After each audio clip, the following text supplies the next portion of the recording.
Welcome to vidonko.com। আমি সঙ্গীতা, তোমাদের ম্যাথসের teacher. চলো দেখা যাক কি প্রবলেম আছে সলভ করার জন্য। একটি লম্ববৃত্তাকার চোঙ এবং একটি লম্ববৃত্তাকার শঙ্কুর ভূমিতলের ব্যাসার্ধের দৈর্ঘ্যের অনুপাত 3:4 এবং তাদের উচ্চতার অনুপাত 2:3। চোঙ এবং শঙ্কুর আয়তনের অনুপাত কত তা লেখো। ঠিক আছে, তাহলে প্রথমে আমরা একটা লম্ববৃত্তাকার চোঙ আঁকি। এই হলো আমাদের লম্ববৃত্তাকার চোঙ। ঠিক আছে, আচ্ছা, এবং এই হলো আমাদের লম্ববৃত্তাকার শঙ্কু। ওকে, আচ্ছা, বলা আছে আচ্ছা আমরা ধরে নিই যে চোঙের ব্যাসার্ধ, ভূমিতলের ব্যাসার্ধ হচ্ছে r1 আর শঙ্কুর ভূমিতলের ব্যাসার্ধ হচ্ছে r2। যেখানে চোঙের উচ্চতা হচ্ছে h1 আর শঙ্কুর উচ্চতা, লম্ব উচ্চতা, এটা হচ্ছে h2। ওকে, আচ্ছা, তো তাহলে দেখো কি দেওয়া আছে। প্রথমে তাদের ভূমিতলের ব্যাসার্ধের দৈর্ঘ্যের অনুপাত হচ্ছে 3:4। তো তাহলে আমরা বলতে পারি r1:r2 is equal to 3:4, বা আমরা এইভাবে ভগ্নাংশের আকারে লিখতে পারি r1/r2 is equal to 3/4 হলো। আচ্ছা, এবারে দেখো তাদের উচ্চতার অনুপাত দেখো, তাহলে h1/h2 is equal to তাহলে হচ্ছে 2/3।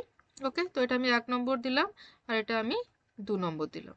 এবার আমাদের কি নির্ণয় করতে বলছে, যে চোঙ ও শঙ্কুর আয়তনের অনুপাত কত। ঠিক আছে, চোঙ আর শঙ্কুর আয়তনের অনুপাত কত। তাহলে আমরা কি লিখব, চোঙের আয়তন বাই শঙ্কুর আয়তন। ওকে, চোঙের আয়তন বাই শঙ্কুর আয়তন। তো চোঙের আয়তন হচ্ছে পাই r1 স্কোয়ার h1 আর শঙ্কুর আয়তন হচ্ছে 1/3 পাই r2 স্কোয়ার h2। ওকে, তো দেখো তাহলে পাই পাই ক্যান্সেল হয়ে গেল, 3টা উপরে চলে গেল।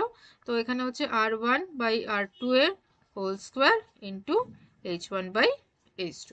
ওকে, তো তাহলে this equal to 3 into r1/r2 কত হচ্ছে দেখো, r1/r2 হচ্ছে 3/4, 1 নম্বর থেকে পাচ্ছি 3/4। তো 3/4 এর হোল স্কোয়ার ইন্টু h1/h2 হচ্ছে 2/3। ওকে, তো 3 3 আমরা কেটে দিলাম। আচ্ছা, এবারে তাহলে এটা কি হচ্ছে, 3 3 এর 9 আর 4 4 এর 16 ইন্টু 2। তো এটা এখানে কাটলো, 2 8 16, তাহলে আসছে আমাদের 9 এর 8। ওকে, তাহলে চোঙের আয়তন আর শঙ্কুর আয়তনের অনুপাত হচ্ছে 9:8। ওকে, অতএব তাদের আয়তনের অনুপাত